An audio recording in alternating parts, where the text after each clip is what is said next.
You guys that are watching, you get a sneak peek of tonight. You may not be able to hear me. Live chat. There we go. Hey guys, welcome back to our live. First time we've done it on a Saturday night. Please give me a thumbs up, comment if you can hear me. We're using, again, a different mic setup tonight. So the mic is on top of the phone, it's not this one.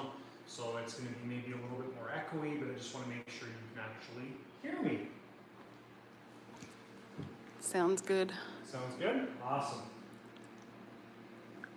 So I know we're hot here in Calgary. It's like 30 degrees Celsius today. The shop is really hot today. I'm sweating.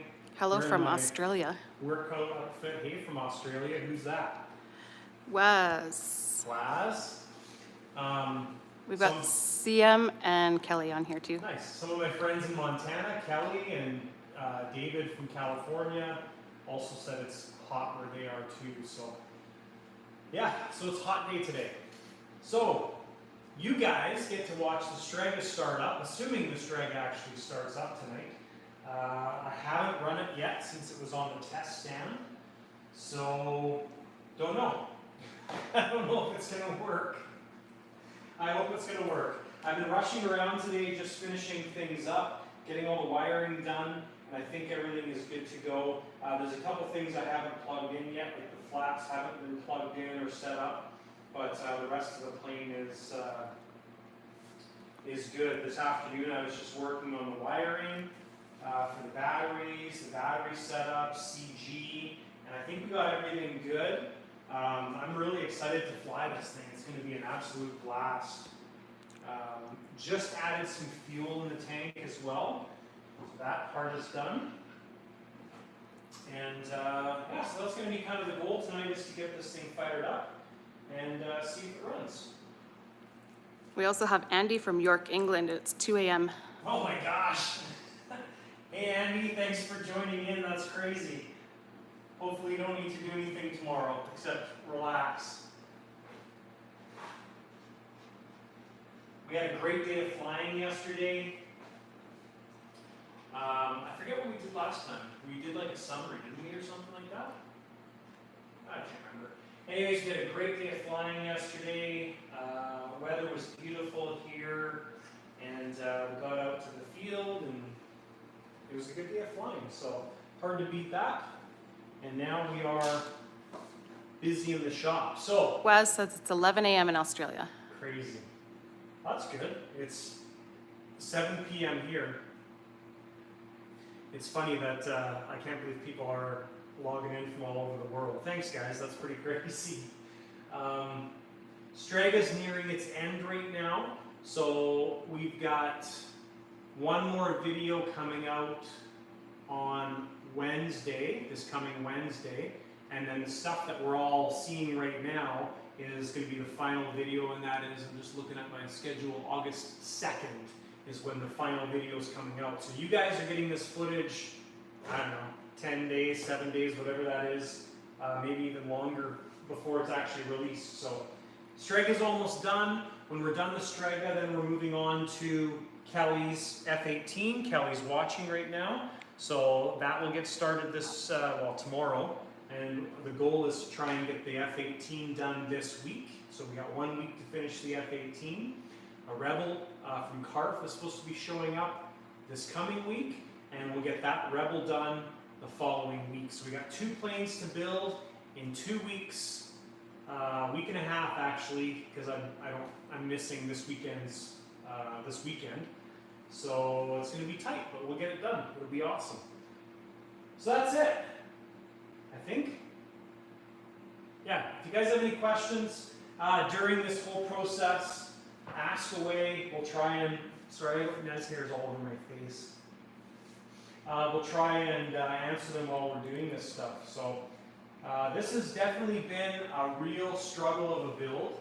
Part of the reason is lack of manual. CARF doesn't really have a manual that's good. It's the old P51 manual. Even stuff like the CG.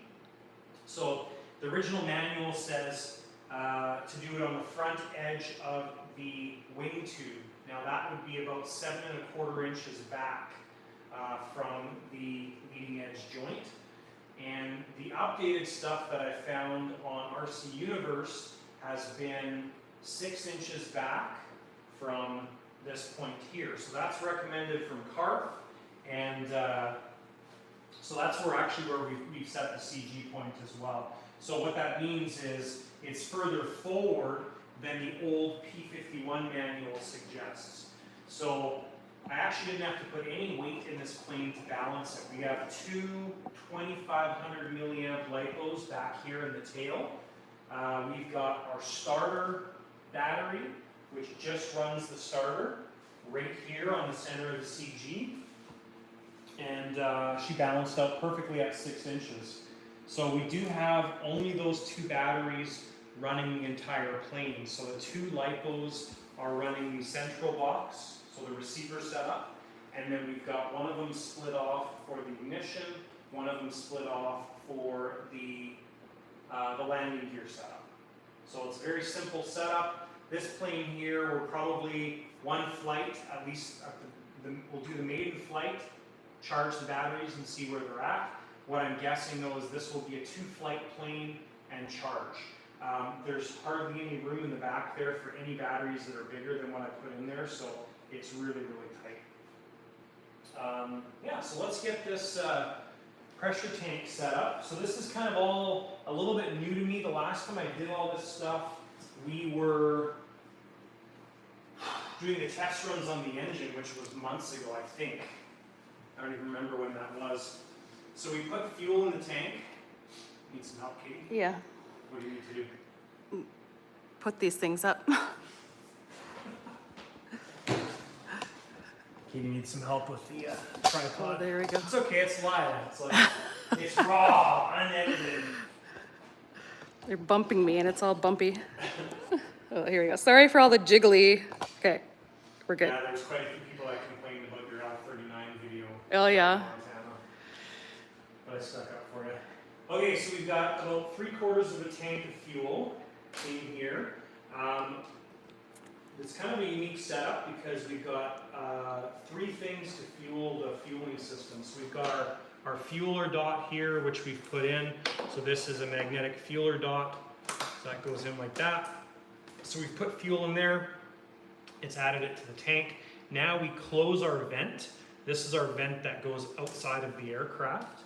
And then we put in our blood pressure pump. And now we've got the pop bottle sitting in the back of the aircraft. So that's the 2-liter pop bottle. So we want to put 206 mmHgs, so millimeters of mercury in here. And that pressurizes the pop bottle, but also pressurizes the entire fuel system. We've got a hi from Steve from Sultana, California. Hey Steve, thanks for tuning in. CM asks, on the Strega wing servo linkage, is adding the carbon sleeve over the linkage rods for asthmatics or structural? Aesthetics or structural? I don't know. Aesthetics. Asthmatics. So the carbon rods are really not aesthetic at all. They're going to be purely for functional purpose. So when you're using just a threaded rod on a linkage or any part of a plane, what's going to happen is that threaded rod will have a lot of flex to it. On a little plane, fairly acceptable, but on a bigger plane, really not that acceptable. Like the Ranger up there, that one doesn't have any carbon over top of it, thin linkages, works fine. When you start to get into big heavy planes, you really do need to put something else over top of your threaded rod because there will just be too much flex. This one? Yeah. Nice. Thanks, Kelly. Oh, and this is super exciting. I was up till 2 in the morning last night. Why? Because we got a new 3D printer delivered. Let's show that before we do anything further on this. So if you guys are... Brian says hello from Oklahoma. Hey, Brian. If you guys have been watching the channel for a little bit, I received the Tier Time printer, the Cetus 2 printer. This was basically my first printer that I actually got to print on. I did receive another one previous, but it didn't work. Anyways, this one has been kind of fun, learning on, but Bamboo Labs reached out to me, and they basically reached out to me and said, can we send you a printer? And they sent me the printer and a whole bunch of filament, and it's just for shop use. I don't have to do any promotion with it or anything like that. Basically use it, share it with you guys if I like it, and just have fun with it. So we got this yesterday. I was flying. I got home at about I think 8:30 or 9 o'clock. Unboxed it, had it put together in about 30 minutes. Kind of read through all the instructions and stuff, and we printed the Benchy. So if you guys aren't 3D printer people, and I'm not, I'm still learning. The Benchy is called a Benchy because it kind of has a whole bunch of difficult things in it, and it's like a benchmark, right? That's why it's called a Benchy. So this is a very common printed item. So the Benchy we printed last night. I didn't have to do anything to this. I basically put the filament in the machine. I did the pre-programmed Benchy. I hit start, and I've got a little video clip of this thing, and Katie saw it. It is mental how fast this thing printed.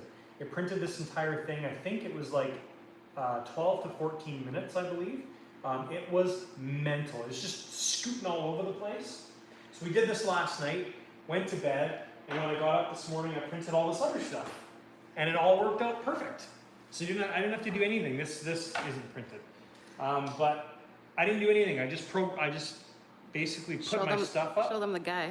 I put my stuff up and hit print, and it printed. So these are my trays that I've been printing for use in the shop and my trailer.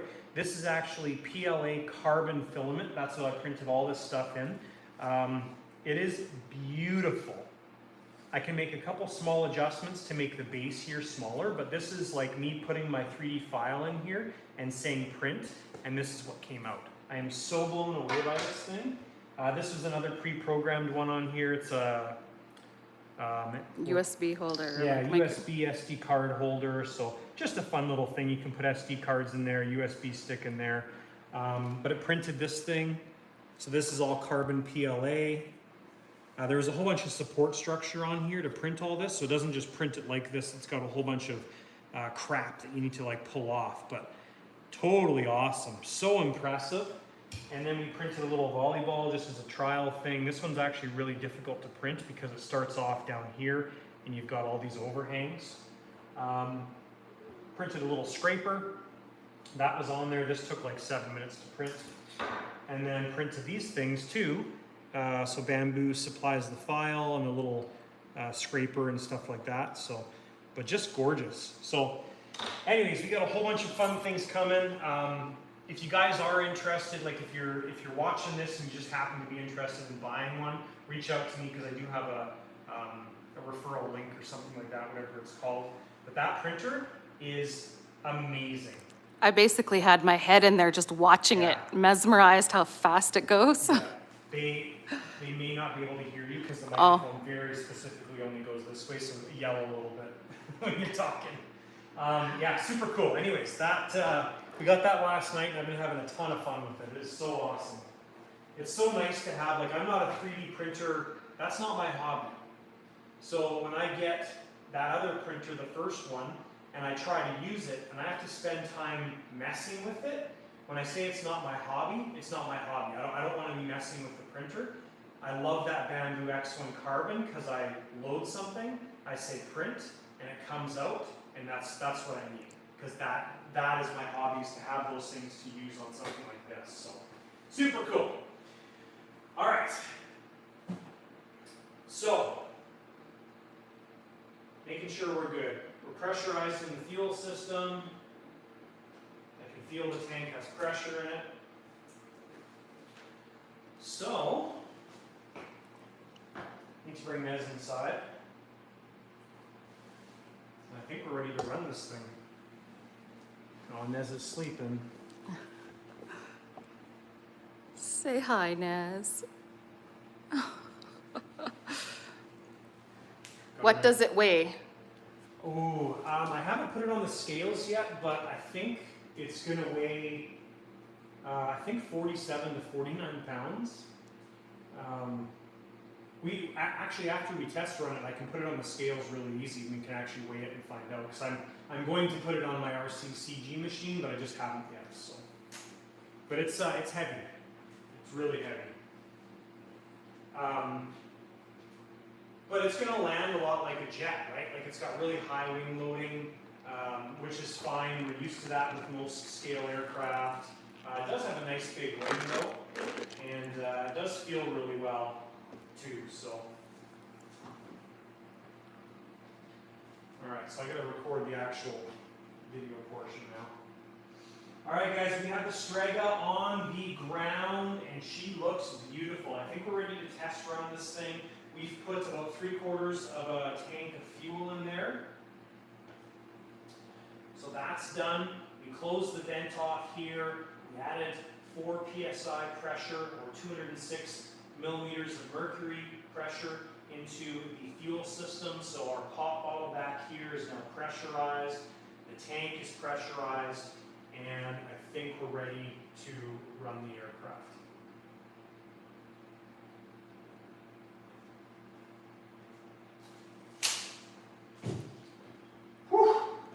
Kind of nervous, actually. That's scary. It's a big, massive thing swinging back there. Gotta go in the house, Nizzy. Oh, buddy.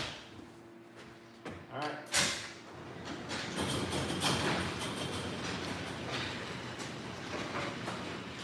Do I need shoes? No, I'm just gonna run it right here.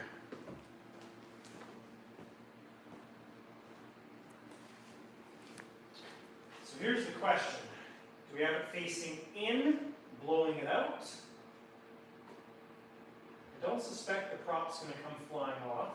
So one key, this is actually for Katie, safety. You don't want to be standing in line with the prop or anywhere over there. Okay, so you want to stay on this side of the prop. The reason I'm going to run it this way is so it's sucking all the air out. Otherwise, if you flip it around the other way, it's going to be blowing the exhaust in, right? So. And it may not run, I don't know. We'll find out. So. Let's see, I need shoes. I'm not going to stand on the rocks. Get my Crocs on.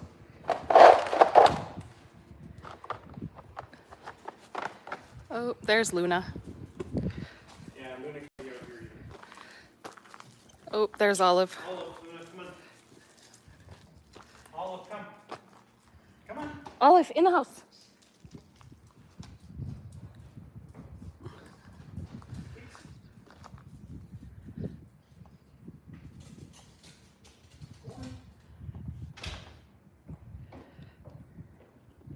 So one downside of when I set up all my switches and everything for the choke and for the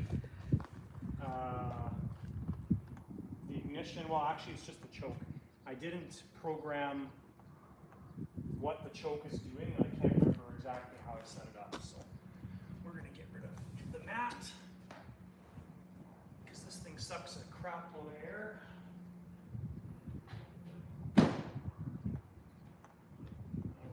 This.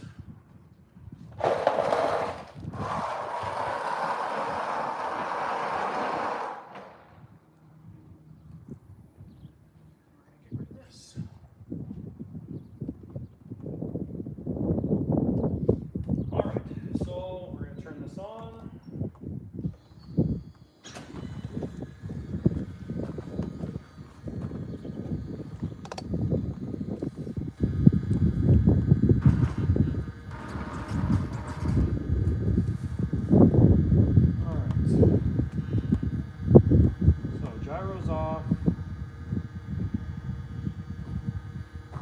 Just so you guys can see the way I've got this set up. So this is our optical switch for the power. So when it's up,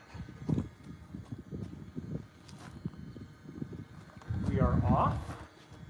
So that's basically my kill switch power for the ignition. This is our choke, and this is what I'm not sure of. I'm not sure of if our choke is choked like this. I think that's the way I did it because normally I fly with all my switches forward. So I want to have it ready to fly in the forward condition. So anyways, I think we're choked right now. So, and then back here is our starter switch.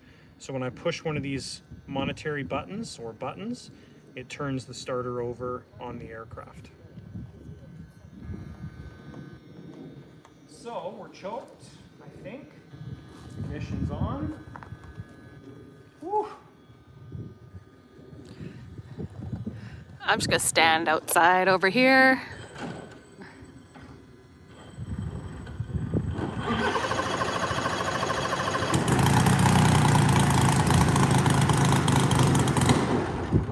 Choked is forward. So it's backwards? Well, it depends on how you want to have it set up, right? Like, so it's safer to start it in the forward position, but it's just about how you remember it. But as long as I program a name to this, a function, right? So, or a voice prompt. So choke on, choke off. That's really what's key. So it's going to run in the back position.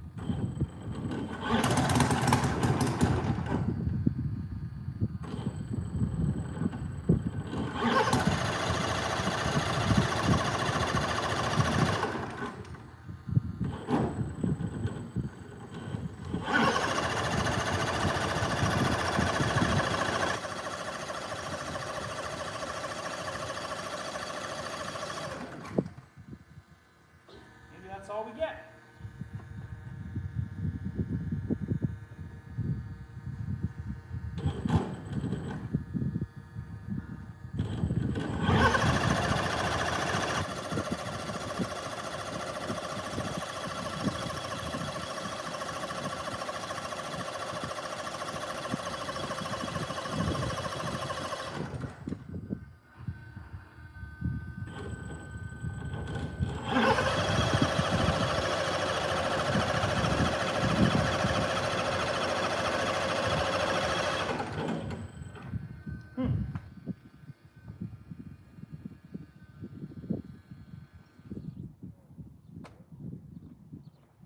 I should have just let it run, but instead I flicked the switch.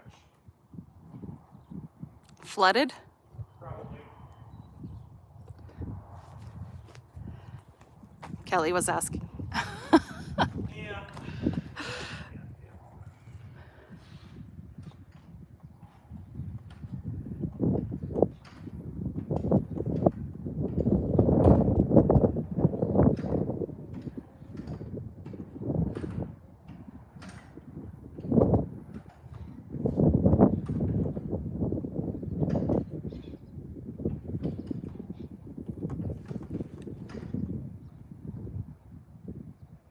Does it have a fuel shut-off valve? No, it doesn't have a fuel shut-off valve. And I'm just, I don't want to overheat the ESC, the speed controller for the starter, so I'm just going to let it cool down for a little bit. Just take a quick look at everything. No, it's basically, come in here. So it's an optical, you can come in here. It's an optical on-off. So there's a little jetty optical switch right in there, right above the ESC. So what happens is that optical switch provides power to the ignition, and we have that as an on-off on the radio. So when the red light's on, it's working. When the red light's off, there's no power going to the ignition, so it won't run. So,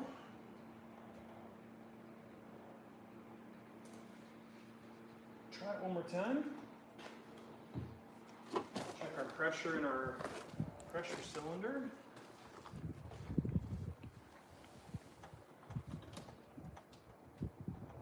Yeah, we're still good there. 206 millimeters of mercury. I only keep saying that because I didn't know what it was the first time we did the test run and everybody commented on it. Does it matter what flavor of soda bottle you use? Green's better. I used green. You can use clear, but it may not work quite as well.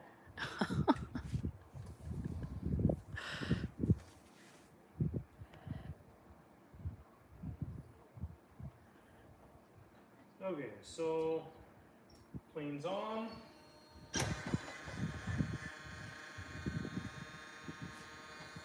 This is definitely going to be messy though, like even just those starts, it's got oil all over the place.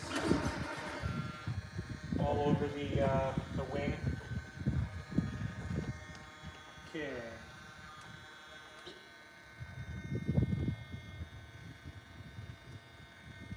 So ignition is on. Choke is, I forget. Forward. What? Isn't it forward? Forward is choke? Yeah. I don't know, I don't remember.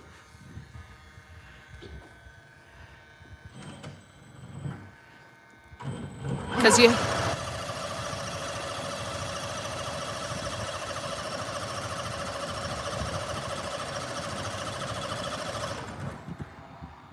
Because didn't you have it the other way and then you flipped it and then it...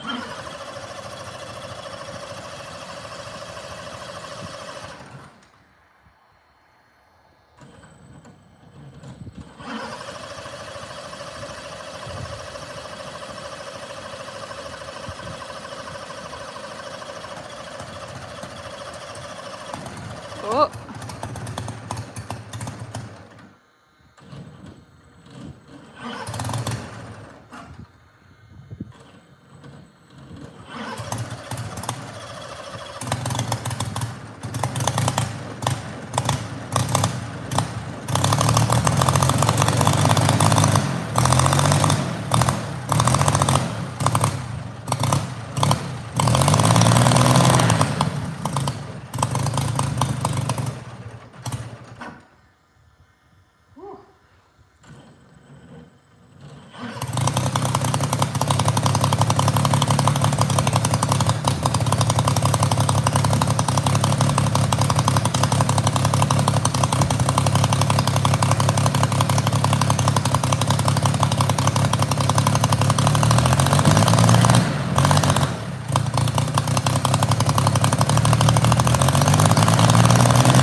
That's crazy.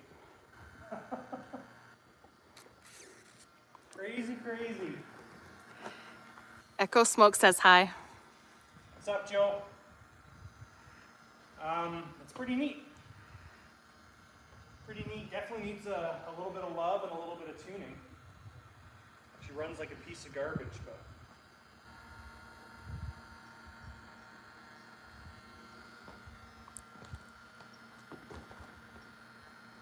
All right, well, that was fun. I'm a little speechless because that was a cool run-up. Huh. Crazy, crazy.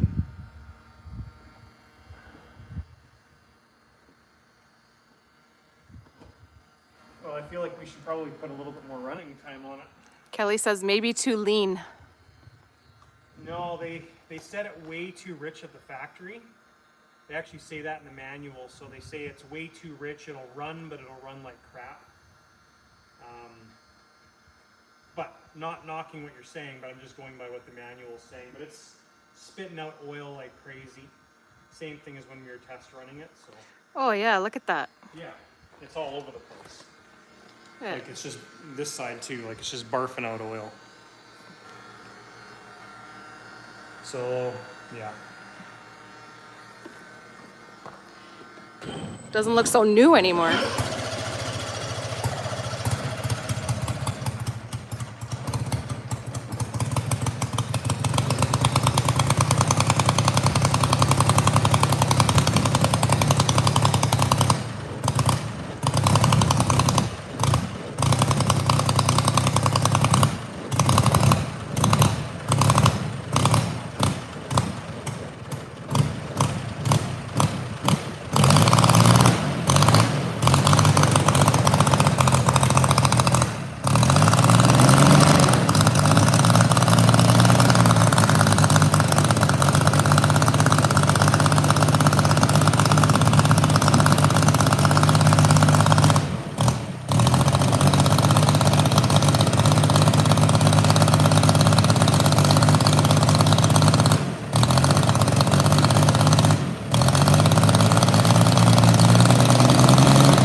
That's pretty intimidating.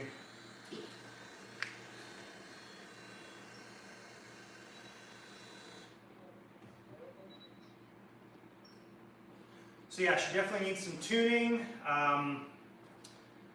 Running like a piece of garbage. So Dave Wilshire commented, I think, on my test run video of this engine, and he kind of laid out how he test runs the engine.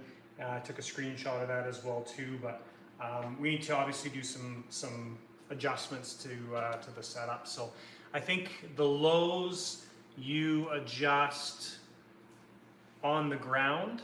The highs, I think you can only adjust while you're flying. So we do have temperature sensors installed on here as well too. It won't show up because the plane's not on. But on our telemetry here, we've got RPM, Hall sensor, power, all that stuff. And then we've got temp A and temp B. So we've got two temperatures here for the temperature sensors that are on the engine. So temperature A is the cylinder that's closest to the firewall. Temperature B is the cylinder that's closest to the front of the plane. The temperature sensor only had two sensors on it, so I figured we'd do one closest to the plane, furthest away, and have that difference on the sensors. Craig says hi from Tamworth, New South Wales, Australia. Holy! It's 11:30 p.m. Hey, how are you? I think it's AM there, isn't it? Oh yeah, AM. That's right. He said he can. Fantastic! I get to see the live today. Yeah, This is probably cool. not in the middle of the night. Well, we're doing it. We're trying to do it at different times, right? So this is in the winter time. This would be when we probably normally do it, Saturday evenings for us. But yeah, it's kind of just been doing it at random times whenever it fits with everybody's schedule, because a lot of times we're not around on the weekends. We're out flying planes. So cool. Well, that's good to get that test run. I didn't video any of that. I just realized that kind of sucks. We should probably do it again. Probably. You want me to hold two video No, cameras? I'll just set that up on the tripod.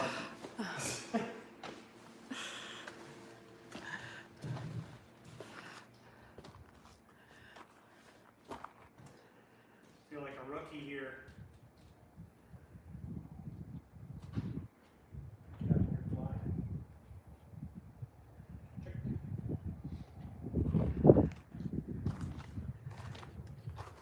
All right, so we're ready to test run the engine now. I will tell you that our live is going on right now while we're doing this at the lighter side of RC After Dark. They got to see two test runs on the live feed. This is actually the third run that we're showing you guys that are watching the video. So probably a good idea to go over to the lighter side of RC After Dark and hit that subscribe button. There's a link down below.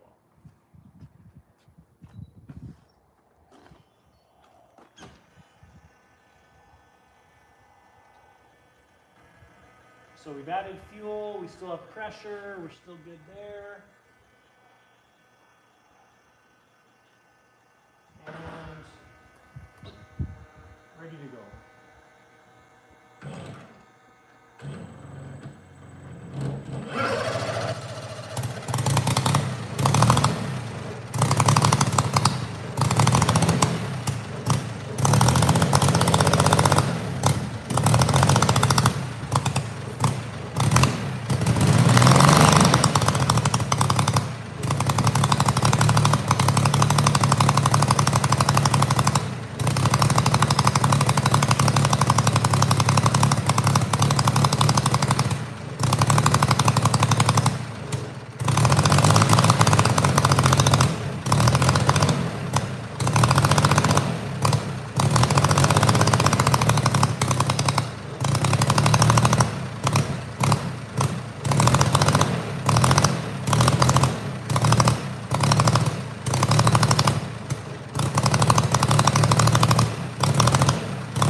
Kelly wants to know, is it the programming to slowly spin the prop over because it looks cool, or is it just the compression it has to overcome?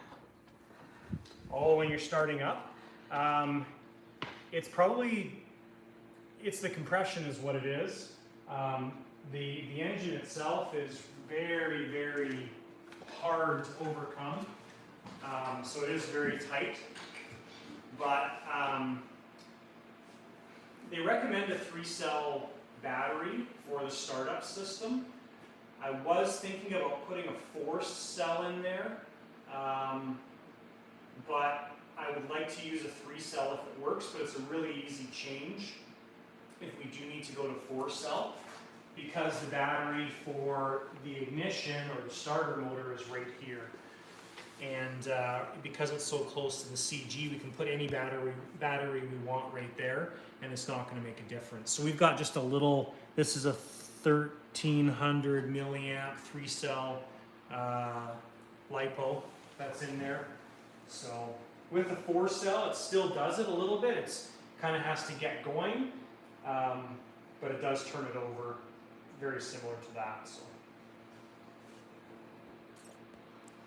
CM wants to know, do you go through a first startup with all of your builds first before heading out to the flying field? Yes, definitely. On especially like turbines for sure, absolutely. Gas planes, yeah, you have to spend some time getting it running well. So, a couple of things that I'm noticing here is we've got lots of air in the fuel line. So I ran the fuel line through here and then down through the venting and stuff. So this is a little bit concerning because if we have so much air in the fuel line, that's going to cause it to run like crap. So I got to take a look at that. So there's a bunch of fine details that we need to take a look at. I'm not going to do that in the video here, but I need to do a little bit of research on it, read the manual again about tuning and such, and spend a bit more time with it. So yeah, that was cool. So now, if we want to drain the fuel, we're going to open our vent, and this is going to, it should just drain off all the pressure through the vent. There we go.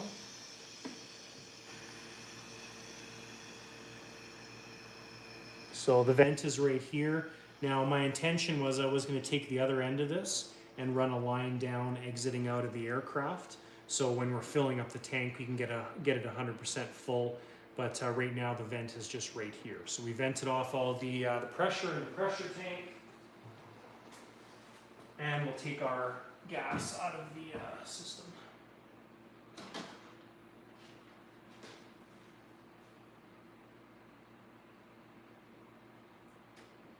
That's cool. It's fun doing something different as well because you get so stuck on turbines and turbine aircraft, and doing something like this really is a good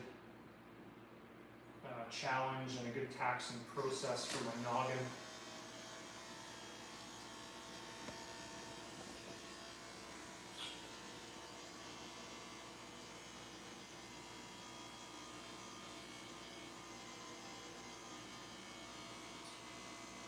So yeah, that's fun. I'm a little taken aback by this whole aircraft. It's there's a lot going on with it, a lot of different systems. The engine's just crazy.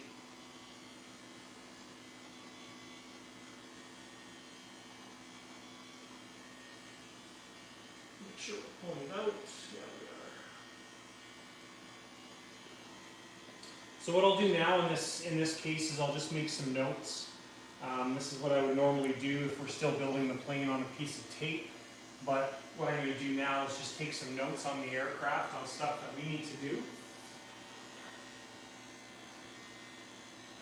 Just so it is written down and I don't have to remember it. So we got to do our vent line. We got to check the air in the fuel line. We to adjust the engine. I guess adjust probably isn't the right word. We have to tune the engine.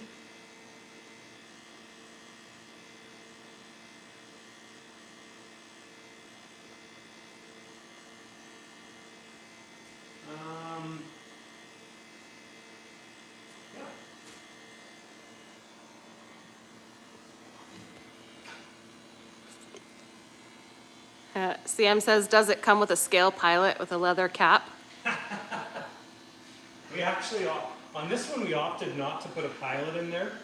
I wanted everything to be accessible, so I've seen some other guys do these builds, and they actually have their on-off valve, or on-off switch for the plane underneath the cowl.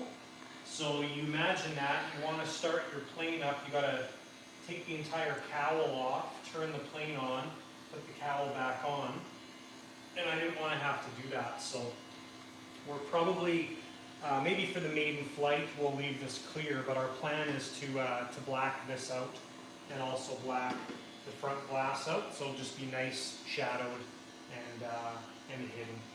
No pilots. Wants to know if our mezzanine stairs are occupational safety and health compliant. We don't have any stairs, so they have to be compliant if they don't exist. Do you have a specific setup process for charging your batteries? I usually do it the night before. Who's asking that? CM. I usually do it the night before, so when we were going flying yesterday, so yesterday was Friday, Thursday night, I just charged all my batteries, put them in my ammo box, and that's how I do it. And when I'm at the field, I usually fly 3 flights and then I charge my batteries. The batteries in the kinetics are big enough that I could probably put 7 or 8 flights on there, but it's just safer to always do 3 flights and charge, or whatever your system might be is the best way to do it.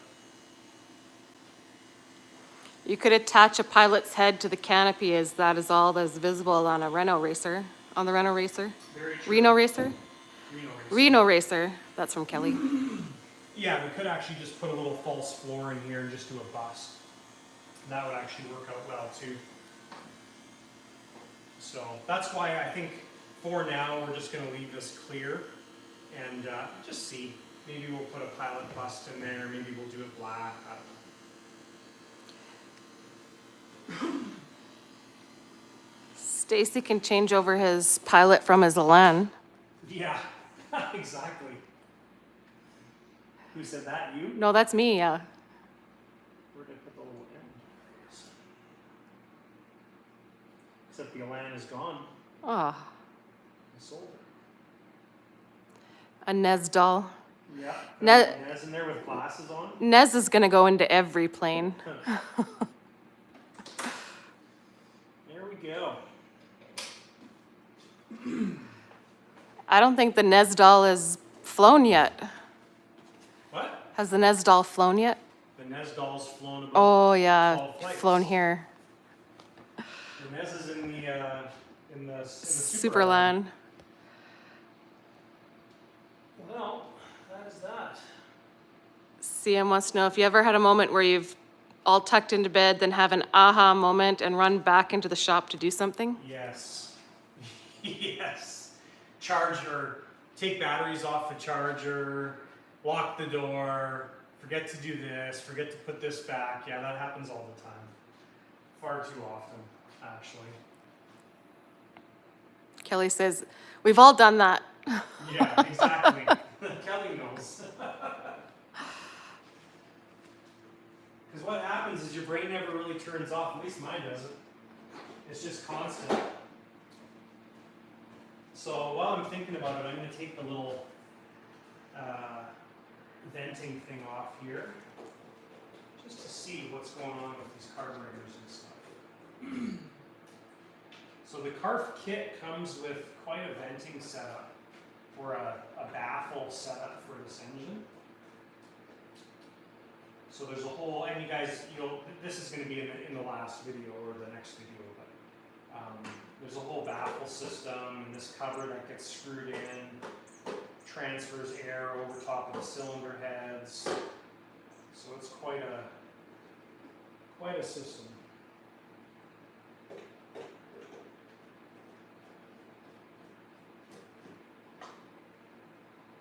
But with this cover on, you Vic- can't see what's going on. Victor says getting old helps to forget more.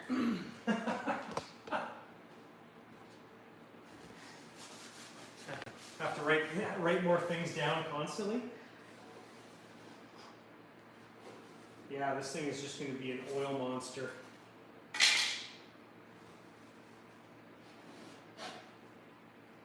So yeah, I think next time I run it, it'll probably be tomorrow, but next time I run it, I'm going to leave that little cover off, just so we can see what's going on in here.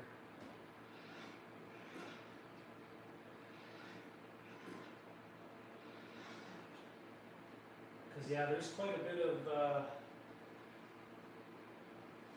hey, Kelly's on there, right? Yep.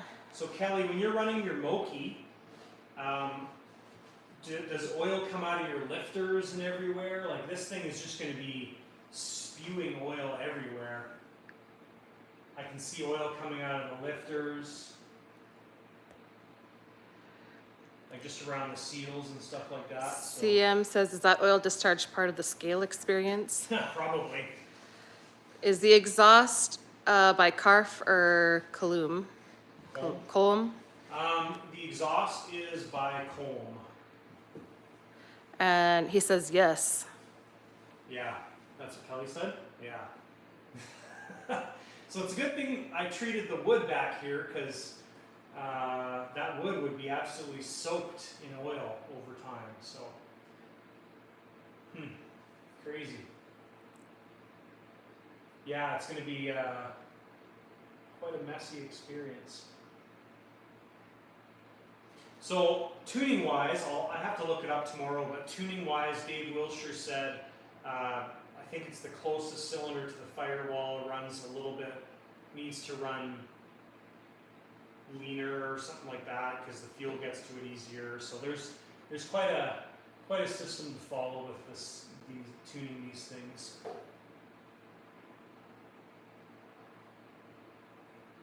And it'll be interesting to see if there's air going in there.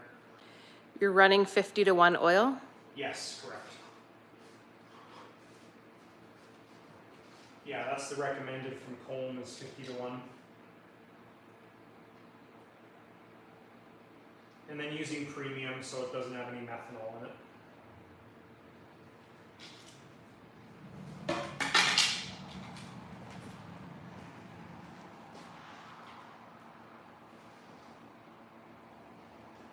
You can see here where it was Same with Moki. touching the exhaust. A little bit of melted action, because this tucks in all the way through and rests on the exhaust. It was actually originally this long, and I kept cutting it until it fit, but we can also cut that down a little bit more.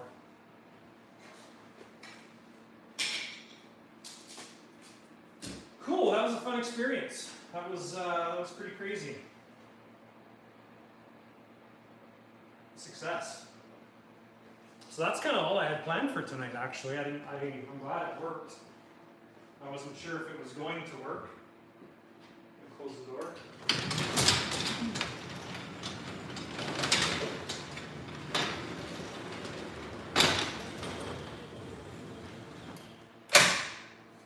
I do kind of wish that it ran better. That's something that I'm thinking about. But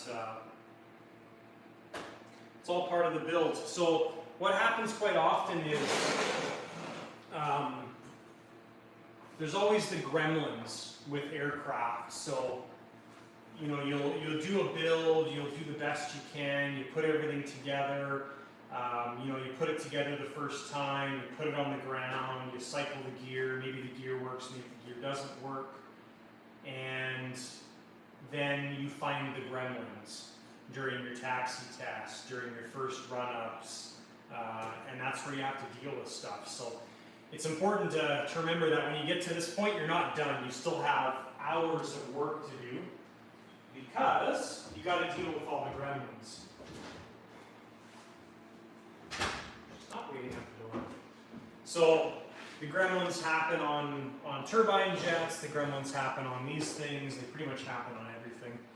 I don't think I've ever had a plane where you just finish the build and it's good to go. Even the kinetics as an example, I have added a second UAT tank. Now I know that sounds a little bit weird, but I flew a few flights in Montana.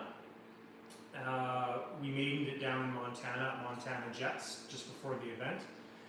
And I think it was like flight number 4 on the aircraft. I came in, landed at the end of the runway, the turbine shut off. So brought the aircraft back. There's no way I'd be out of fuel because it's got a 5.5 liter tank and I'm using like 3.5 liters per flight. And I pulled the lid off and the UAT was like almost empty. So I ended up replacing the UAT, thinking there was a leak in the UAT, flew again, and I was a little bit more gentle on the aircraft when I flew, but when I came down, the UAT was about half full. So what happened there is with the big rectangle square tank design, when you're doing a lot of aerobatics and stuff, you'll always be sucking up air. I don't have a felt clunk in that plane.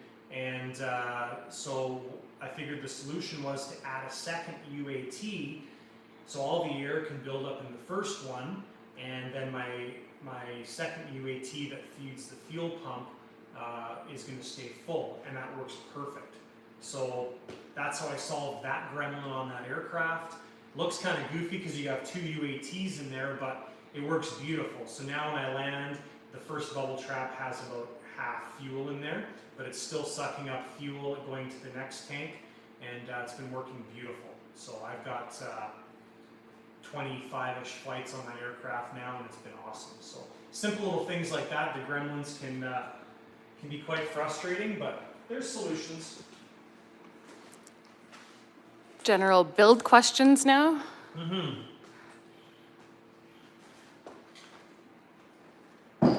General build question. This is question time. Question period. Oh, you're gonna sit. Ask away, guys. Ask away. It's already been an hour? Holy crap. Got a new iPhone too, finally, so hopefully my battery lasts. The reason we've been cutting it off at 2 hours is 2 hours is good for me, but my battery is like almost dead at 2 hours, so that's been why we've been limiting to that point.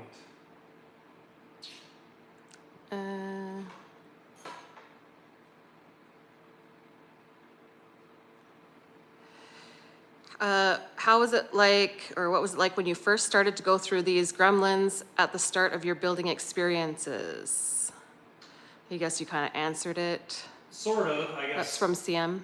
The difference with more experience is it becomes easier to solve the problem.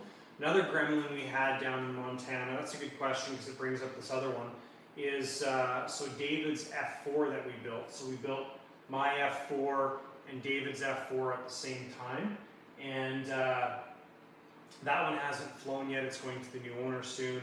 But with David's, we were down in Montana, and if you watch that video, the gear stays down. I think it goes up and then it comes down by fail-safe at some point in the maiden flight. Reason for that is we were having gear issues with that plane. We spent hours working on it, thinking it was something with the actual gear itself hanging up, something in the line, and it got to the point where he brought it back to his home state with him, and he actually ordered a new cylinder because we thought it was the cylinder that was faulty, and I think he got the new pair of cylinders, was getting them switched, and there was a little piece of sawdust inside the air cylinder, and that's all it took, and I'll tell you why. So this is a Skymaster gear. It's not the same one as the F4, but it's similar. So just gonna make this move. So we thought what was happening is when the gear would go to the gear down position, it would work 10 times in a row-ish, and then it would just stop working. So we thought what was happening was the actuator here was getting stuck on that little shoulder and just didn't have enough force. So we took the gear out, sanded that down, made the curve a little smoother, put it back in. It would work for 10 cycles, and then it would just stop working. Well, when he took the cylinder off to change it and replace it, there was one piece of sawdust in the cylinder, so that would have been on the gear upside, so it would have been on this side of the cylinder. If the air cylinder's here, the piston, it would have been on this side of the cylinder. So that piece of sawdust is floating around, and then after 10 times, 15 times, it blocks off the air nipple, and the gear can't move up. So stuff like that really, when you go through those experiences, it helps you in the future. You know, if we run into that same problem, it's like, well, how come it's working 10 times in a row? It seems to be blocked at a certain point. It just didn't make any sense. We even changed the valve in the aircraft. So it helps you become smarter and be able to figure stuff like that out. There's always new gremlins that pop up that, you know, who knows, like even listening to this thing. So it sounds like the ignition's missing, is what it sounds like to me. So it would run, and then it would pause, run, pause, run, pause. So is it a battery issue? But then I take off, I look at the fuel line there and see that there's lots of air in the line. So, you know, we need to figure out what's going on. But that experience helps you deal with those things in the future. CM says, what factors go into which servos you choose for each application?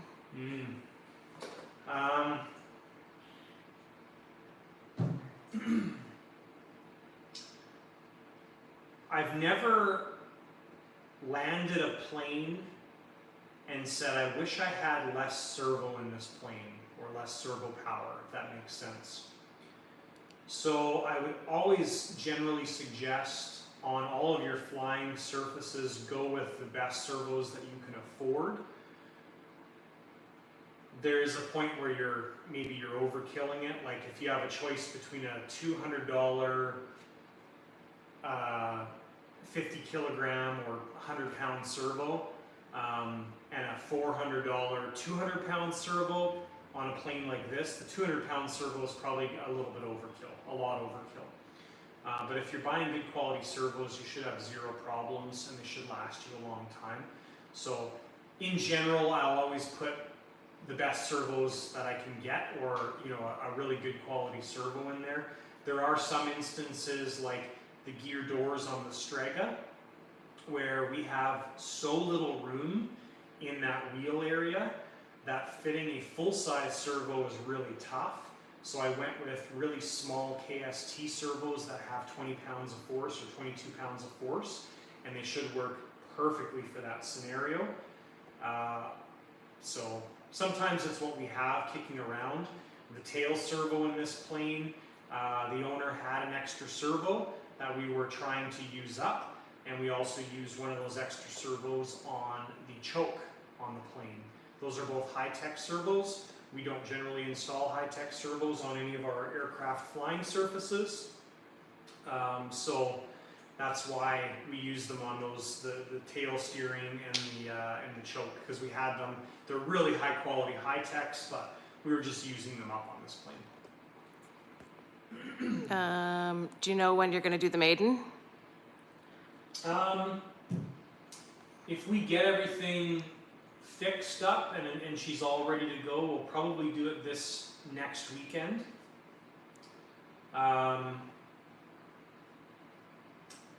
If some of it's weather dependent, of course, so if the weather's good, we'll probably do it on Friday.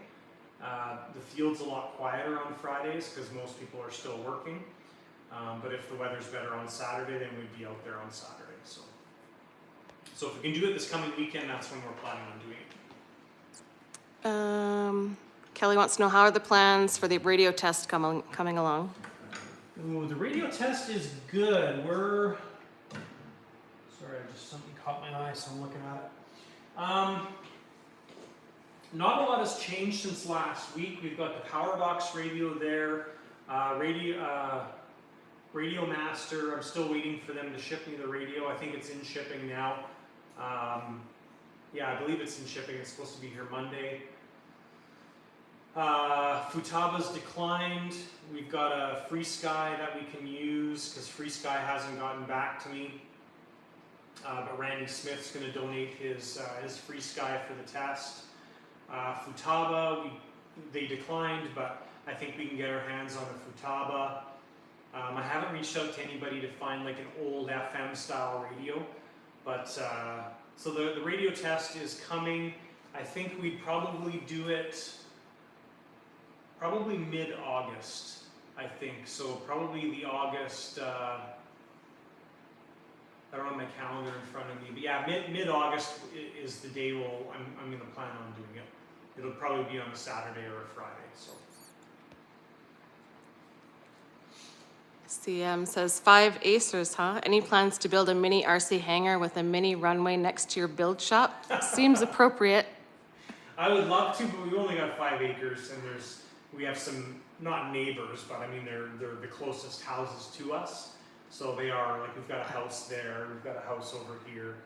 I would love to own like a quarter section of land and be able to do my own runway on there. You know, a quarter section of land in the middle of nowhere, no neighbors around, and just have a private RC field. That would be amazing. So that's maybe long-term goal, but not in the cards right now. I fly foamies outside, that's about it.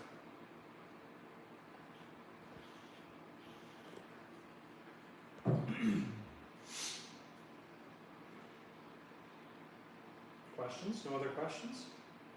Where is your new build shop going to be? Right there. Out the door. Let's go take a look.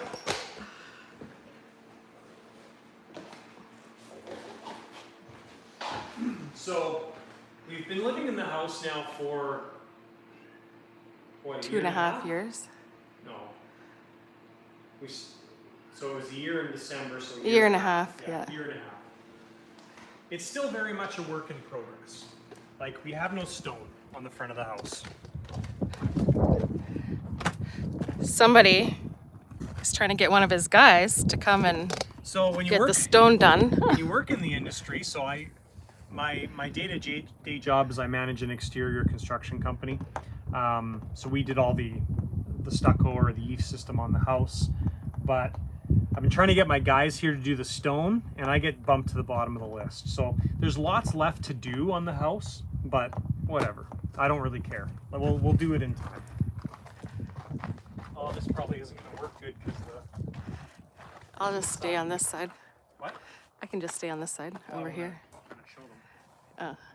So the house is right behind you guys, and like our shop, our existing shop, but basically right here is the plan. The sun's blasting right in the camera, so it's going to kind of suck, but this is basically the area we've got designated for the shop. I can't see. So we've already got power run out there and everything, so it was one of those things we did during the build. But yeah, so that's where the shop's going to go. At least that was the plan. We'll see what happens long term. So.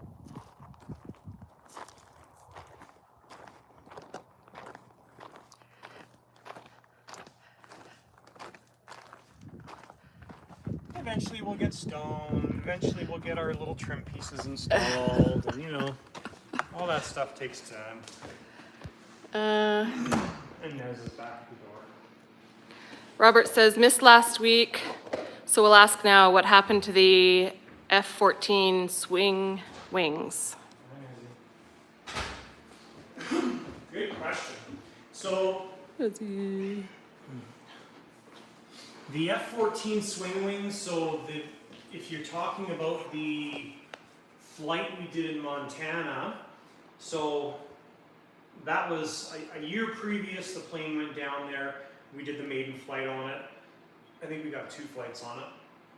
And the stock actuators that came with the kit were from Accutonics. They were a custom actuator, but they were their 100 series.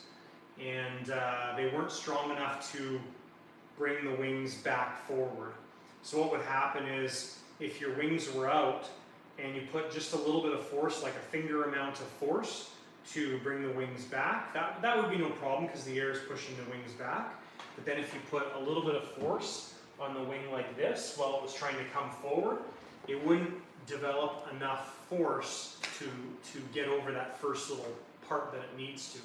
So we ended up getting the 150 series actuators from Accutonics, switching the bodies out, installing those. 1 year later, which was our last trip to Montana, we did Coco did the next flight on it, and in that flight, the wings came back, and the wings came forward successfully. But what happened was, with Cortex gyros, you have two banks. Okay, you've got an amber bank or a yellow bank and a green bank. The banks are basically just telling the gyro what to do with the aircraft. So you can take your yellow bank and you can copy all the settings over to the green bank, and they'll work the same no matter where you are. But that wasn't copied over to the other bank. So I think what happened was, when the wings were swept back, the programming in the radio went to the other bank on the Cortex gyro, and that was like heading hold mode. So the plane was very hard to handle when it's in heading hold mode. Heading hold is like, with the Cortex, is like when you're 3Ding. So if you're bringing the plane up like this and just hovering a plane, that's what it's for. So it makes an aerobatic plane really, really tough to fly. So when Coco brought the wings back, the plane wasn't reacting properly, so we brought them back out, which switches the banks over to the other bank. So that's all it was. Simple programming of the Cortex, and it's all fixed. So quite simple. But to add to that too, the F-14 it's easily the most complicated plane to program of any plane out there, because you have your spoilerons, you've got your leading edge, you've got your aileron or your flaps, and all the conditions change when those wings come back. So it's a lot of programming. Waz says, just found your house build this week. Very interesting. Oh, it's like nightmares. I still go through pictures and it's like, it was brutal. Very brutal. Thanks for watching it though. But CM says, well, if the neighbors can't see it, yeah. would the new shop be for building more models at once, or larger builds, both, or a party after dark shop? All of the above. I would like to do, if I had twice the amount of space as what we have in here, I would have a spray booth. We've already got we got the fan set up, the big exhaust fan. I would love to do a spray booth, even though I hate painting, but that would be very, very handy to have for lots of different reasons. And there's a different side of things that I would like to get into, like more of the manufacturing side of planes, but we just don't have the room, basically. So. What factors go into which servo arms you choose? Both in why you might switch from ones provided, plastic versus carbon versus aluminum, to why you would choose an arm versus planetary, etc. Good question. Let me grab a servo and we'll show you.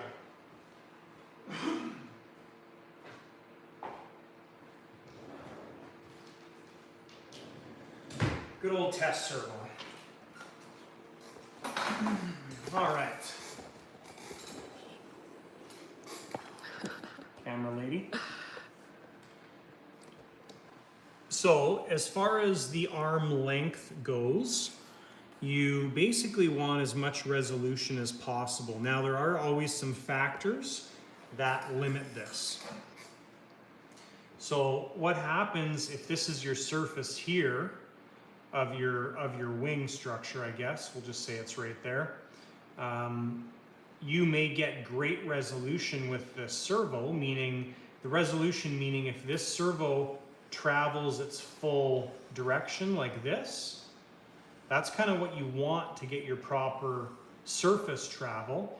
The downside is sometimes that because the design of things, you won't be able to do that. So if your wing skin is here or your surface skin, you would probably only be able to use that much of the travel. So you kind of have to balance between design of the aircraft, servo setup and everything. If your wing skin is down here, that's no problem. You can generally get a lot more of that movement. So the last thing you want to do is you don't want to have a servo arm that's like, we'll say the yellow part here, and you're only using this much of your travel to get your desired servo travel, because your resolution is terrible. You want as much of that travel as possible, so you want to be using as much as possible. There's always a bit of a balance, but that's kind of what you're shooting for when you're doing the setups, is a long enough arm to get the just enough to get the full surface movement. Now, as far as material goes, I really don't mind using the plastic servo arms that come with many kits, as long as you're using a clevis on the plastic servo arm. You never want to use a ball mounted on one side on a plastic servo arm, because there's just too much flex built into it. So if it's a ball setup, you have to use an aluminum or carbon servo arm. If it's a clevis on this side, hurrah for the plastic, it works awesome. These things are, this is the old, actually this one's not it, but the JR Super servo arms. I used to use those on my ultra flashes doing 500 kilometers an hour and zero problems at all. So that's kind of the determining factor between servo arm style and material and size. You know, even on the Strega here, we've got a plastic double nylon double servo arm for the rudder. We've got heavy duty nylon servo arms for the tail. The KST ones are awesome. That's what we ended up using on the tail, because it's a clevis setup, right? So the nylon works good because it lasts a long time. You could use carbon or metal in those scenarios, but the clevises aren't quite as good with that scenario, but either would work just fine. The ailerons are, I think, carbon, and the flaps are aluminum. And the flaps, just out of sheer design, we had to use aluminum, so yeah.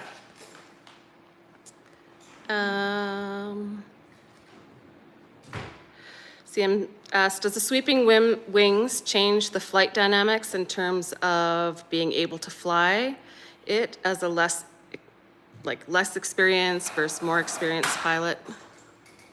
I'm assuming you're talking about the F-14. Probably the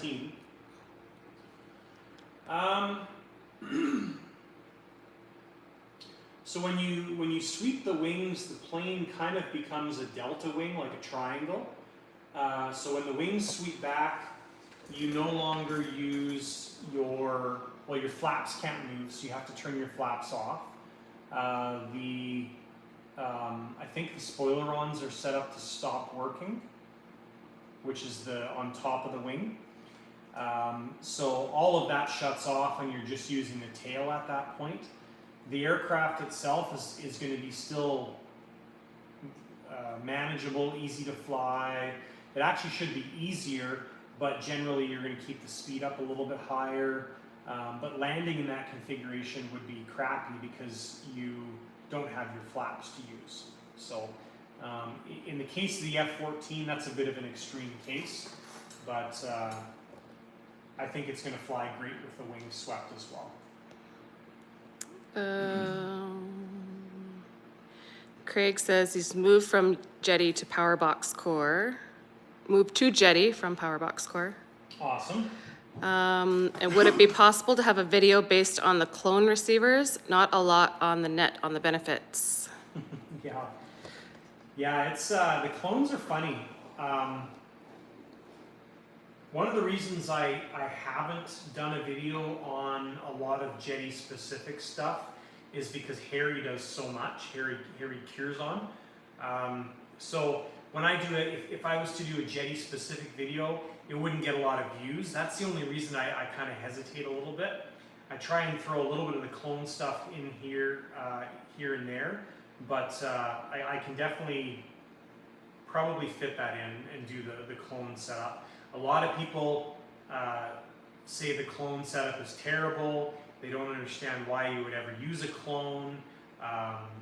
They just don't get it, and that's okay, because jetty works in all conditions, right? It's you know, a lot of guys are flying dual path, and it works great, no problem at all. But all of my aircraft get set up with the clone setup, and it works even better. So I don't know if you have any specific questions that you want me to answer now, but I can definitely add that to the to-do list for videos. CM says, did you have a guru to help you learn all of this, or self-taught? Good ego boost? For planes in general, it's all self-taught. I mean, you pick up stuff here and there, you know, but like, when I think about 3D printers as an example, I can go on to YouTube and I can say, you know, Bamboo Labs, X1 Carbon, and somebody's probably done a video about something, because that is a way more popular hobby than RC planes. And that's kind of what I was doing this channel for initially, was to share that information. You know, if you go on the internet, on YouTube, and you type in Carf Strega CG location, good luck. I've read tons of pages on forums, and there's like one page that I found that actually says, here's the updated CG location from Carf, and it's not even in the manual yet. So, and this is going back a few years. So that kind of frustrates me a little bit, but it's, yeah, it's pretty much, a lot of it's self-taught, because you can't really find a lot of the stuff on the internet. But a lot of it's reading and such, but yeah, self-taught.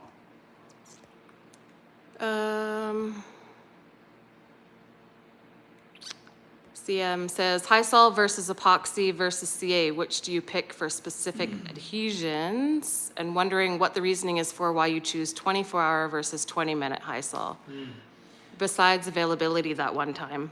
Yeah, so CA basically is for like something that is temporary or isn't critical.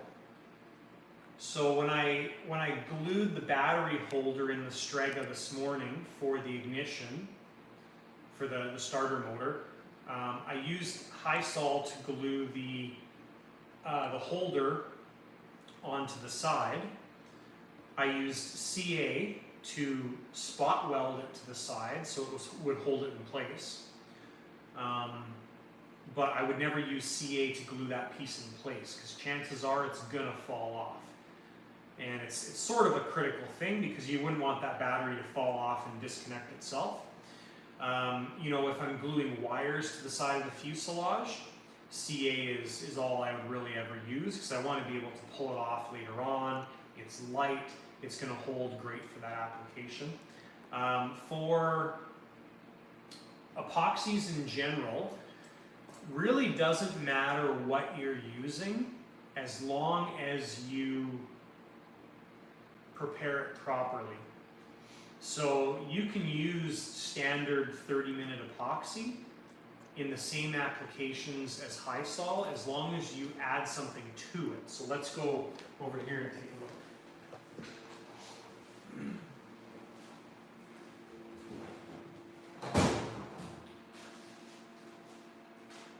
So I actually got this from my friend Bob, and I was going to do an epoxy test. This is about 1.5 years ago, and I just never have yet.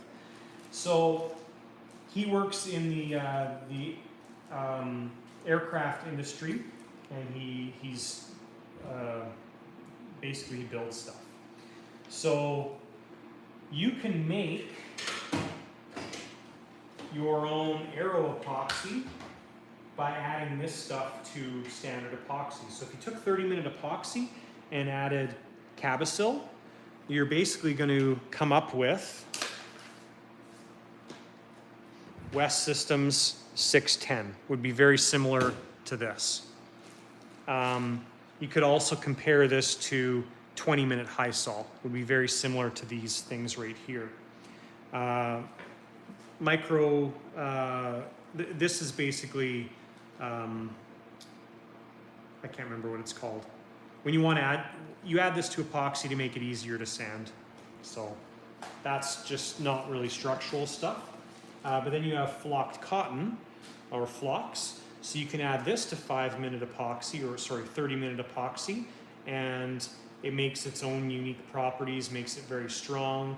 It's fixtropic, I think is how you pronounce it, so it doesn't move. That's what all this stuff is for.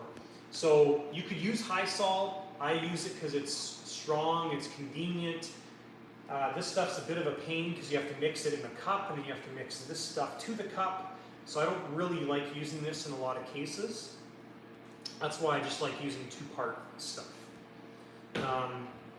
Now as far as high sol specifically, so if I have a structural piece, I'll generally use 9462. If I need to work on it that same day, I'll use 20-minute. But I found them both to be very sufficient for pretty much all those things. And I've also used West Systems 610. I use this on a lot of the front structure on on the Strega. And I've also used both of these guys in certain scenarios as well too, and been very happy with it. So I'm not really stuck on high sol specifically. I just use it because it's convenient. Sam says he reached out to Thunderbolt to get a jetty ordered. The switch is starting to happen. Nice. Keith says next event, ? Ooh, next event is, let's look at my calendar. Oh, the next event is, well, it's not really an event. The next event is we're going to Montana to do some flying. I think August 7th to 9th is the plan. No event, just going down there to fly. But we've got, if I look at my calendar, so the next official event that I know I'm going to is the corn roast, which is in August 18th to the 20th. So that's the next one I've got in my calendar. Craig says, Harry says he does not get it, so please, mate. I don't know. That's the kOLM video. Oh. Sam says, so you're close to build guru status now. I guess. And then he'd asked about the micro bubbles added to the fibers when making wood framework glue fillets. We kind of answered that with the... Yeah.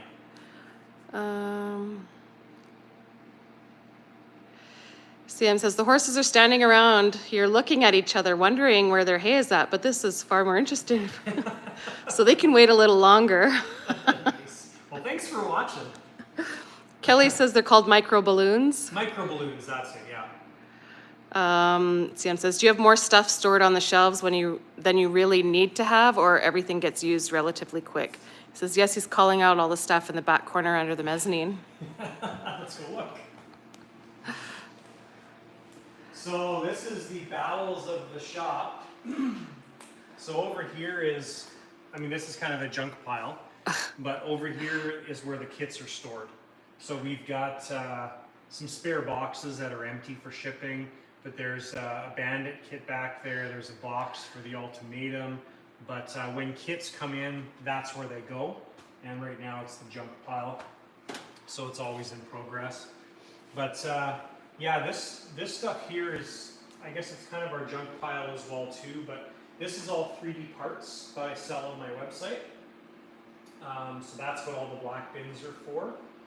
And now my Milwaukee bins, They kind of go in and out of the trailer, but I pretty much store all my spare parts in my Milwaukee bins because they're easy to come with me.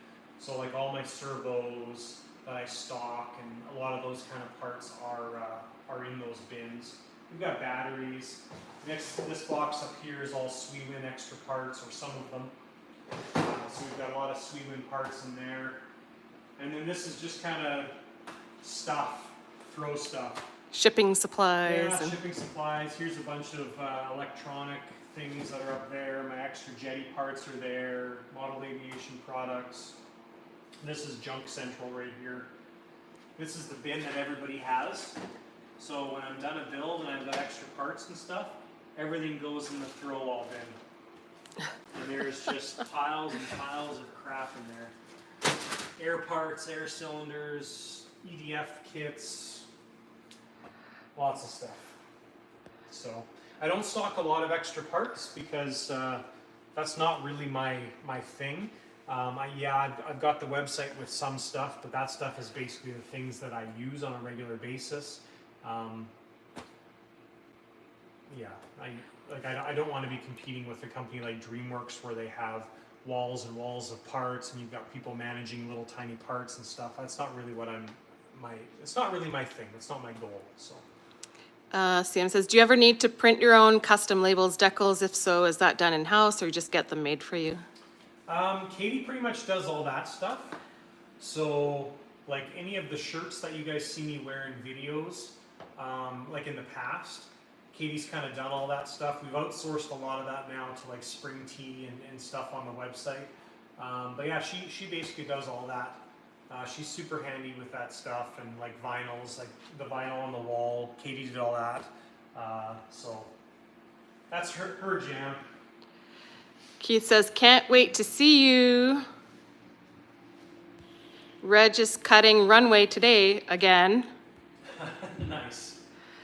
CM says, how's the laser cutting going? Not enough time for all the fun, I guess. Yeah, the laser cutter is up there on the top shelf. I just put it there today because we needed a spot for the new printer, but I need to spend a bit more time with the laser cutter. Haven't really done anything with it since the very first video we did with it. And I know I could use more. I know I could use it for more, so.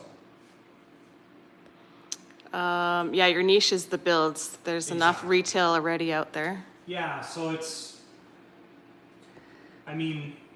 the parts I list on my website, like the 3D parts is kind of unique because people order kind of on a regular basis for their builds.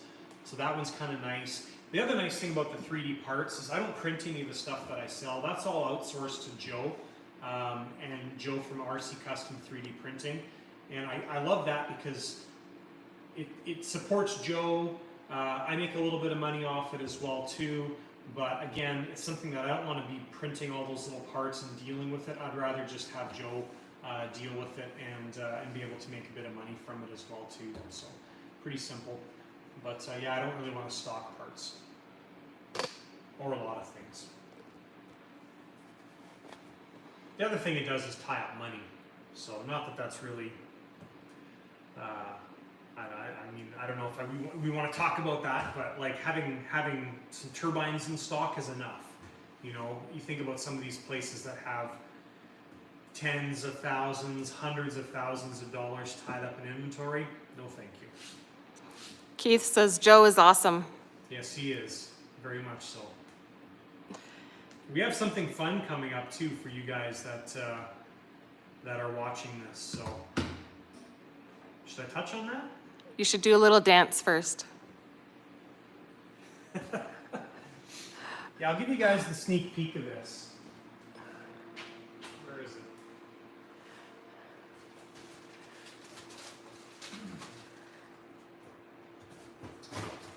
All right. Let's open this up. So we're going to open this up, but we're also going to put it back in the box because we got to do this on like regular video too. So Joe at RC Custom 3D Printing has made a fuel filling system that tells you how much goes in your tank and also how much comes out. So it's a very cool system. I'm not going to pull all the stuff out. I'm just going to probably take this out. So we're going to have a giveaway coming up. There's going to be a video dedicated just to this. And we're going to be giving away this unit in that video. This unit is worth a ton of money. So thank you, Joe. I think you're watching. Thank you for this. And Is that printed? yeah, That is cool. super cool. So Joe designs this. This kit is designed to go on a fuel jug. And pretty simple. You plug in your battery, you've got in and out, but it's all programmable. So I haven't played with one yet, but basically when you're filling up your plane, it tells you exactly how much is going in your plane. When you take it out, it tells you exactly how much volume is coming out of your plane. So I love this idea, but I also love Jersey modeler jugs. So what we did is I got Joe to send one of these down to Dean at Jersey Modeler. Dean is making a jug with one of these units on there for me, and we're going to get that shipped up there. We're going to do the unboxing of this, wink wink, even though it's going to go back in the box. We're also going to do the the review of this, but it's going to be on one of the Jersey jugs. And in that video, we'll be doing the giveaway of this unit, which is like, don't quote me on this, but they're worth a good amount of money. This is using the same pump that Dean uses on his, so the Graylor pumps, I think they are. They're the same ones that are on the Jersey jugs.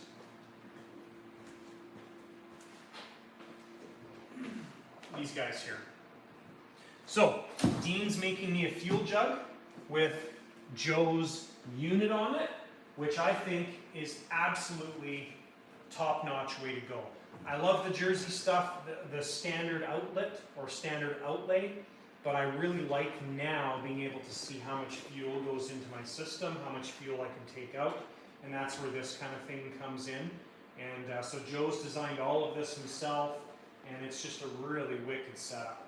So look for that in the near future. We'll be giving one of these guys away when that video comes out. So probably kind of mid-August-ish is what we're thinking we're going to do. So thank you, Joe, for providing that. And I'll thank you again when we do the actual video. You guys got the behind-the-scenes look. So in my mind, it's the best of both worlds. Comes with mounting system, instruction booklets, and I think Joe's done some videos as well too on how this all operates and such. So.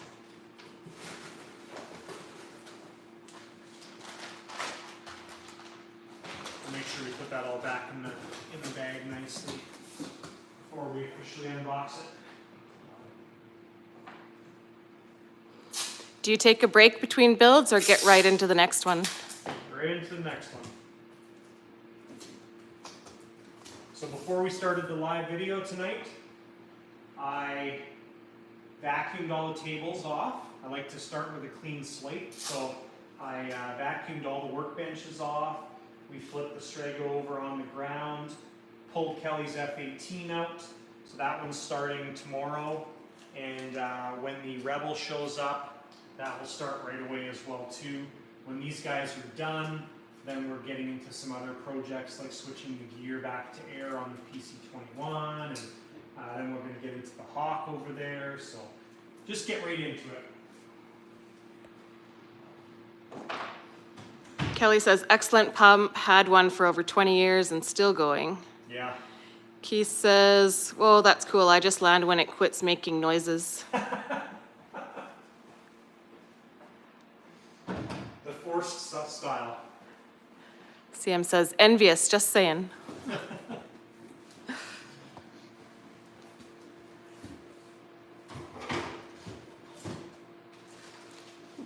Craig wants to know if you'd ship to Australia.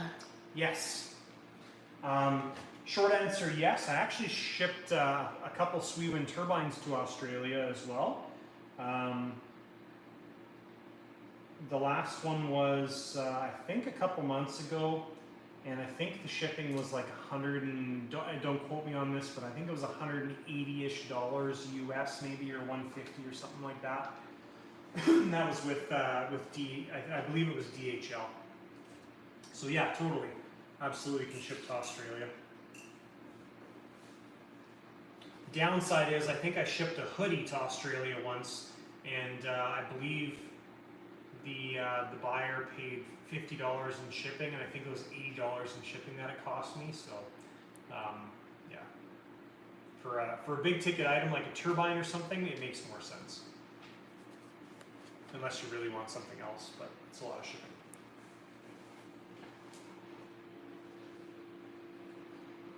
All caught up on questions? Yep. Awesome. Last call for questions. I thought we were going to have company today, but my helper Ward never showed up. So Ward, if you watch this in the future, I'm kind of disappointed that you didn't show up today. CM wants to know, without getting into it, do you prefer certain turbines over others? Personally, I only know JetCat. Yes, I prefer SWE wind turbines is my number one. My number two, even though I don't own any, would be Zykoi or Chikoi turbines. There's other manufacturers that I will not use, and I will not use them because they Have poor customer service. Yes. Actually, no, they have great customer service. They always treated me well, but I had to use their customer service far too much. Does that make sense?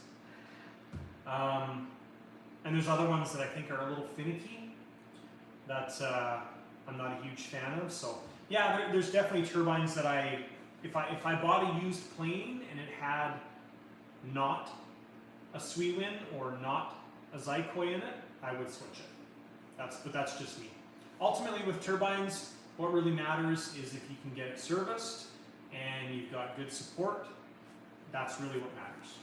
So, you know, they all have their own issues. They're all gonna have issues.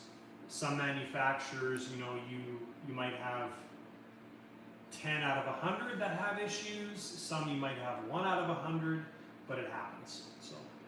Well, I remember when you used to send your turbines back all the time. So no turbine in a jet means no flying. Is that you saying that? Yeah. Yeah. So if you couldn't hear. Yeah, they can hear me. Oh, they can Yeah. hear you? Okay, good. Yeah. He would send turbines back all the time. Like Yeah. just, It was like this never-ending door. I didn't own a lot of them, but it's like this it revolving was door. constantly being shipped back to be Yeah. fixed or something. Keep up the great work. See you soon at ALA, says Keith. What is your first step on the F-18? That's Kelly. Ooh, first step on the F-18. Good question, Kelly. So this one has had some work done already to it. So Kelly, obviously, this is Kelly's plane. If you're watching, Kelly's watching this, but if you're watching this and participating, Kelly on the chat this is his plane. So Kelly's done some work on this thing already, but so my first step is probably going to be getting the doors done. And the doors are already done, but the air cylinders have to be installed. So that's kind of the first step for me on this one. Yeah, so that would be step number one. And then what I'll do is I'll probably get the wings done first. The wings are already done with the old servos, but we're switching all the servos on this plane. So we'll be doing the doors and the air cylinders, wing servos at the same time. And then from there, we'll start at the back and work our way forward. So that's the plan with it.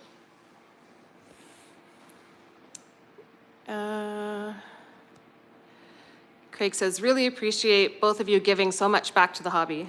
Thank you. Appreciate that. Thank you guys for watching, because that's what makes this all worth it. So. CM says, how do you choose air versus electric door systems? Ooh. When it comes to a scale plane, I really would struggle putting electric everywhere. You know, you think about something like this F-18, you've got 3 gear doors per main. So 1, 2, 3, 4, 5, 6. The nose, depending on the style, you've got 3 there, or 2, depending on what it is. To put that many servos in there, I think would be a little bit ridiculous.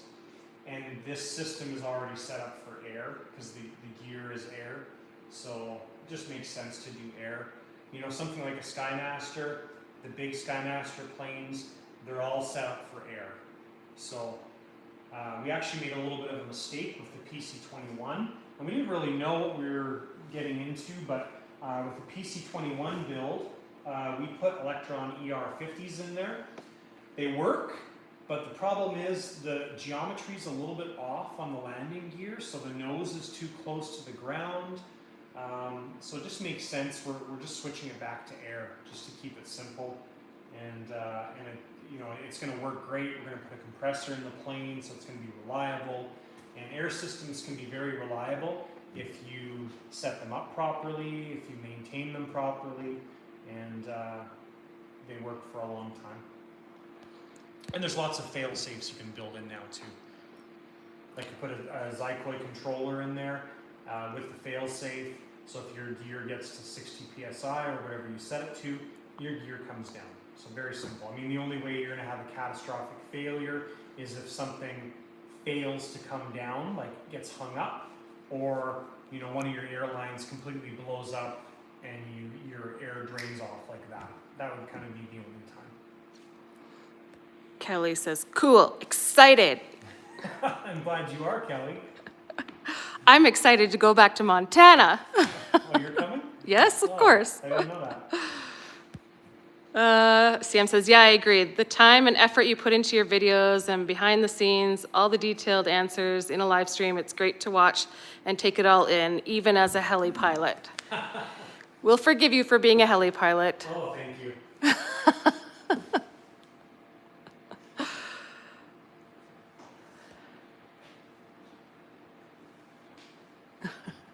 Cool, guys. Well, that is, we're coming up on 1 hour and 50 minutes, so my throat's actually getting a little sore from talking so much. So we're going to cut it off there.